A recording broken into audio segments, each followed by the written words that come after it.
세 번째로 산술연산자와 시프트 연산자에 대해 살펴보도록 하죠. 산술연산자라는 부분은 여러분들께서 많이 접해보신 연산자 중에 하나일 겁니다.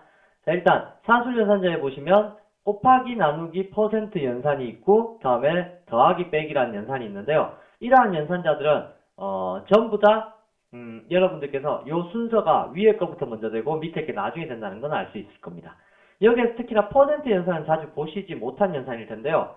뭐 일상생활에서는 퍼센트는 백분율 정도로 알고 계실 텐데 여기 언어에서 퍼센트는 정수 연산 시에 나머지를 구하는 연산입니다. 그래서 요거는 좀 기억해 두시고요. 나머지가 뭡니까? 예를 들면 3 나누기 2 하게 되면 몫이 얼마예요? 몫이 얼마냐면 1이고 나머지가 1이죠. 그래서 몫과 나머지 구하는 거. 예를 들면 5 나누기 3 하게 되면 몫은 1이고 나머지는 2다. 뭐 이런 식으로 나타나는 건데 그때 나머지 구하는 겁니다. 자, 그리고 언어에서는 정수연산일 때는요, 여기에 보시면 정수연산 시에 주의하라라고 적혀 있죠. 정수연산 시에는, 반드시 정수만 나옵니다. 나누기 했을 때 3 나누기 2 하면 1.5가 나오는 것이 아니라 1이 나옵니다. 요건 반드시 주의하셔야 됩니다. 그래서 정수연산 시와 실수연산 시에 구분을 해주셔야 되는데요. 그러한 구분에 대해서 제가 몇 가지 예제를 통해서 한번 보여드리도록 할게요. 자, 여덟 번째 예제를 작성하시고요. EXAM 언더바 08번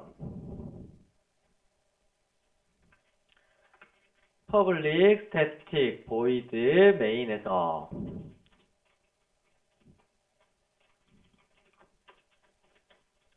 자, 여기서 첫 번째로 여러분들께서 작성하셔야 되는 내용이 연산을 시킬 수 있는 x, 인티저로 x를 뭐 10이라고 만들고 다음 인티저로 y를 3이라고 만들어 보자고요. 자, 이럴 때 나눗셈 연산일 때 특히나 이런 거 잘 생각하시면 되는데요. 일단 몫과 나머지 한번 구해보도록 하겠습니다. system.out.println 몫은 얼마가 출력될 거냐면 x 나누기 y.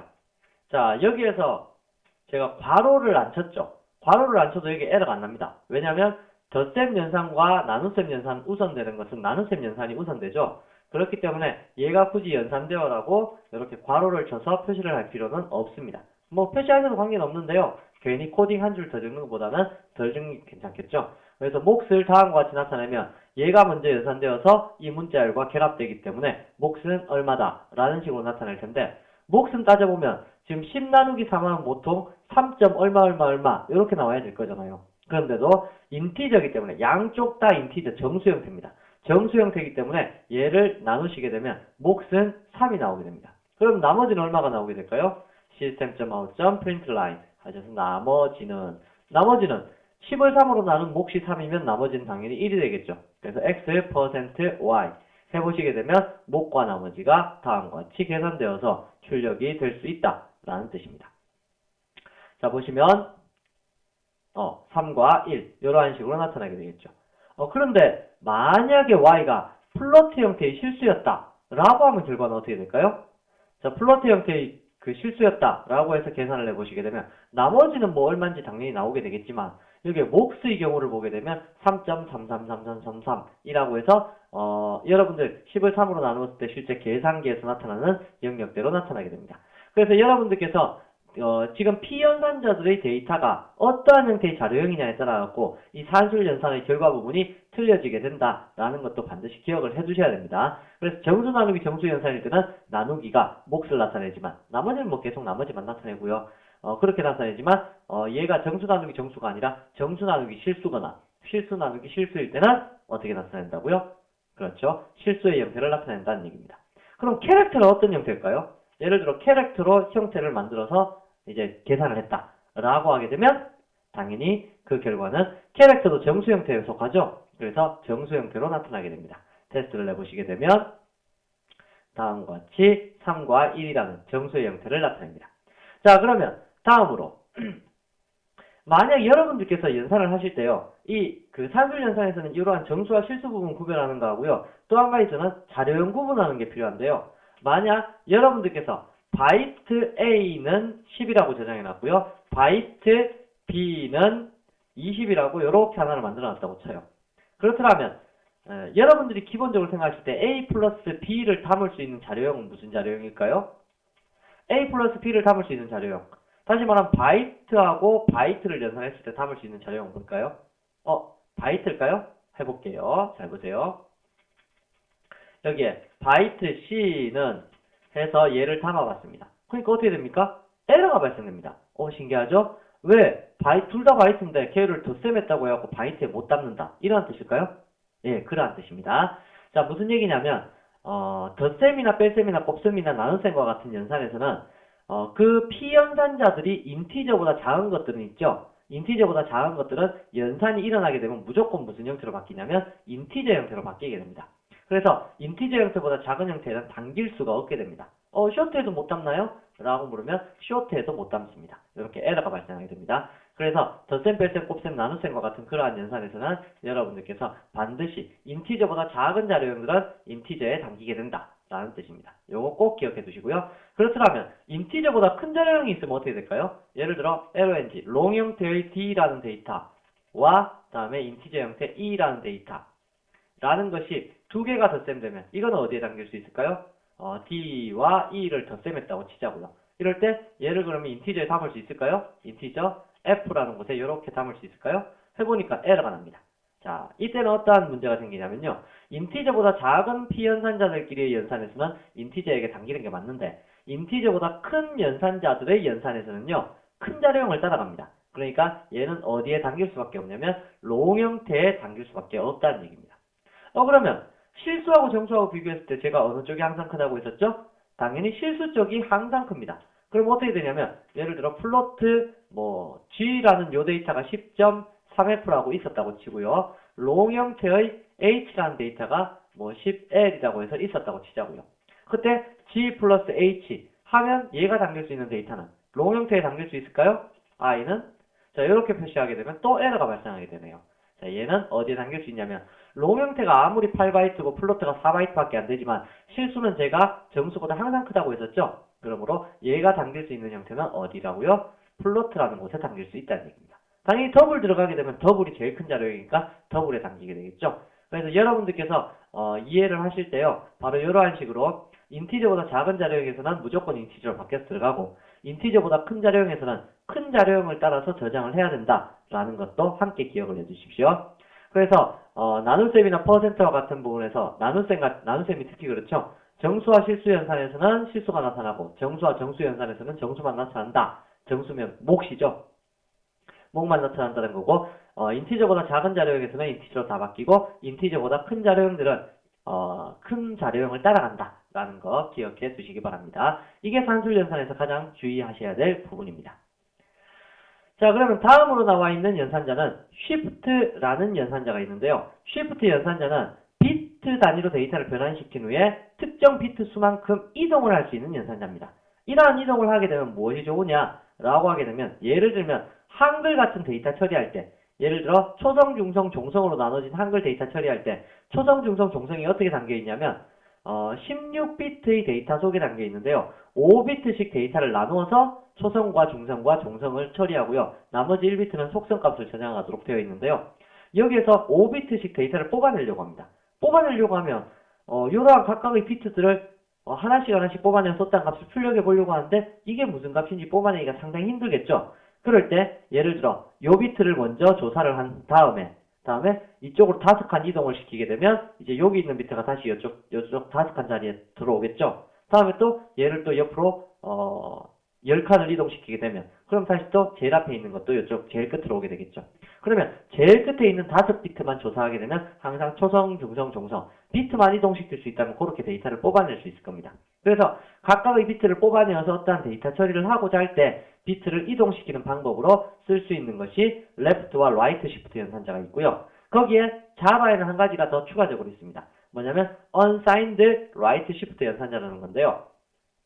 잠깐만 화면을 정리하고 설명을 한번 더 드릴게요. 자, shift 연산자라는 것은 이렇게 변환을 시키는 겁니다. 예를 들어서 1이라는 숫자에 대해서 얘를 우측으로 3칸 이동시키겠다 라고 하게 되면 얼마의 값이 나오냐면 8이라는 값이 나옵니다. 이것도 역시 계산 공식이 있는데 left shift 연산자를 사용하시게 되면 원본 데이터가 1이죠? 곱하기 2의 이동 변수, 몇 칸 이동했어요? 3칸 이동했죠. 하시게 되면 8이라는 숫자가 나옵니다. 반대로 그럼 8이라는 숫자를 다시 좌측으로 3칸 이동시키면 얼마가 나와야 될까요? 1이 나와야 되겠죠? 그럼 얘의 계산 공식은 원본 데이터 곱하기 2의 이동 변수 분의 1입니다. 하시게 되면 8 곱하기 8분의 1 하게 되면 1이라는 결과값이 나오게 되겠죠. 얘네들 사이에서는 정수와 정수 사이의 연산이기 때문에 만약에 이 숫자 값이 더 커진다 라고 하면 0밖에 될 게 없습니다. 4칸 이동시켰다 해갖고 2에 4승하면 16분의 8이니까 2분의 1이죠. 2분의 1은 0.5 이렇게 나올 줄 아는데 그렇게 안됩니다. 1 나누기 2는 정수 나누기 정수이기 때문에 0이 나타나게 됩니다. 그래서 아까도 설명드렸다시피 정수 나누기 정수 시에 연산 주의하셔라 라고 했던 부분이 바로 이 부분이고요. 자, 이건 공식적인 부분이고요. 공식 말고 실제로 이러한 쉬프트 연산이 어떻게 계산이 되냐면 예를 들어 1을 아까 레프트로 3칸을 이동시켰죠. 이렇게 되면 한 바이트 범위로 일단 표시를 하자면 1이라는 것은 0이 일단 7개가 있어야 되고요. 0, 0, 0, 0, 마지막은 1이죠. 자, 이렇게 되어 있습니다. 자, 다음과 같은 것이 1바이트의 범위인데요. 여기서 좌측으로 3칸 이동시키면 전부 다 3칸씩 이동시키면 앞에 3개는 버려지겠죠. 버려질 거고 얘가 제일 첫 번째 자리 0으로 오게 될 거고요. 다음에 얘는 두 번째 자리 0으로 오고 얘는 세 번째 자리 0으로 오고요. 얘는 네 번째 자리 0으로 오고 얘는 다섯 번째 자리 1로 오겠죠. 그럼 뒤에 3칸이 빌 겁니다. 왜? 앞으로 3칸 이동시켰으니까 뒤에 3칸 비겠죠. 이 빈 칸을 0값으로 채워라 라고 하는 것이 원래 원리입니다. 자, 이렇게 해서 이진수 계산법 아시죠? 첫 번째 자릿수 곱하기 2의 0승, 다음에 2의 1승, 다음에 2의 2승, 다음에 2의 3승 해서 곱해보시면 8이라는 숫자 값이 나오겠죠? 자, 이렇게 이동하는 거고요. 라이트 시프트 연산자는요, 이거랑 똑같이 반대쪽으로 이렇게 이동을 시키는 건데 차이점이 있다면 이러한 차이점이 있습니다. 예를 들어 8이라는 숫자를 이제 우측으로 3칸을 이동시키면 다시 이 값이 나오잖아요. 보면 0000, 1000 이렇게 되어 있는 게 8인데요. 8의 범위를 다시 또 반대쪽으로 3칸 이동시키면 뒤에 3개가 전부 다 버려지겠죠. 버려지고 얘가 이쪽에 1자리로 오고 나머지는 0000 해서 여기까지 다 이동될 겁니다. 그럼 이번에는 앞에가 3칸이 비겠죠. 자, 이렇게 앞에가 3칸 비어있는 이 자리는 무엇으로 채우느냐? 이거는 여기서 주의하셔야 될 게 맨 첫 번째 글자가 0이면 0 값으로 다 채우고요. 맨 첫 번째 글자가 1이면 1 값으로 채워라 라고 하는 게 얘의 원래 원리라고요. 그래서 이렇게 만들어 놓고 계산을 해보니까 어떤 값이 나오더라 라고 해서 만들어낸 공식이 아까 전에 보셨던 레프트 시프트 연산자는 원본 데이터 곱하기 2의 이동 변수, 다음에 라이트 시프트 연산자는 원본 데이터 곱하기 2의 이동 변수 분의 1 그렇게 계산하니까 맞아떨어지더라 라는 거고요. 정수와 정수 사이의 연산이다 라는 얘기입니다. 그러면 unsigned write shift 연산자는 뭐냐 라고 하면 자바에서는 파일 데이터 같은 것을 처리하기 위해서 맨 앞쪽 자리가 1이 되어서는 안 되는 경우가 있습니다. 항상 앞쪽은 0으로 채워지고 그래서 데이터를 이동한 후에 이동된 데이터의 값만을 뽑아서 쓰려고 할 때, 다시 말하면 예를 들어서 아까 한글 같은 거 있을 때 한글이 16비트로 되어 있다고 했었죠. 그 16비트로 되어 있는 데이터를 이동시켜서 특정한 범위수만을 뽑아내고자 한다면 계속 뒤로 이동시켜갖고 앞자리는 전부 다 0인 상태를 유지를 시켜줘야지 해당 데이터가 밀려왔을 때 그 데이터만 뽑아낼 수 있을 거잖아요. 이렇게 사용하기 위해서 unsigned write shift 연산자라는 걸 만들었어요. 다시 말하면 앞자리가 0이든 1이든 관계없이 이동하면 앞자리는 무조건 0으로 채워라 라는 겁니다. 이건 뭐 특별한 공식이 없습니다. 그래서 여러분들께서 직접 계산을 해줄 수밖에 없는데요. 옛날에 이 unsigned write shift 연산자가 SJP Sun Certified Java Programmer 시험 있잖아요. 그 시험에 단골로 출제되었던 문제입니다. 그래서 위에서 문제를 나눠내고 unsigned write shift 연산자를 쓰고 나서 -8을 이동시키면 어떻게 되느냐 했을 때 앞자리를 0으로 채웠느냐 안 채웠느냐에 따라서 점수 주고 이랬던 기억도 얼핏 나네요. 그래서 unsigned write shift 연산자는 write shift 연산자와는 다르게 첫 자리가 1이든 0이든 관계없이 무조건 이동한 후에 비어있는 공간을 0으로 채운다 라는 것만 잘 기억해 두시면 될 겁니다. 자, 그럼 제가 1하고 8하고에 대해서 설명을 드렸으니까 이것도 역시 예제로 한번 풀어보는 게 좋겠네요. 이 쉬프트 연산자도 인티저보다 작은 연산의 경우에는 전부 다 인티저로 변환되게 되어 있습니다. 자, 그래서 대체적으로 여러분들 연산 이후에는 인티저 값을 가지게 된다라고 생각을 해두시는 게 좋을 것 같네요. 자, 9번 예제를 만들어 줄 거고요. 여기서는 쉬프트 연산자 간단하게 테스트 해보도록 할게요. void main 하셔서 인티저 x는 1을 3칸 이쪽으로 이동시켰을 때의 결과값 담아볼 거고요. 다음 y에다가는 8을 반대로 3칸 이동시켰을 때 결과값 담아보도록 하겠습니다.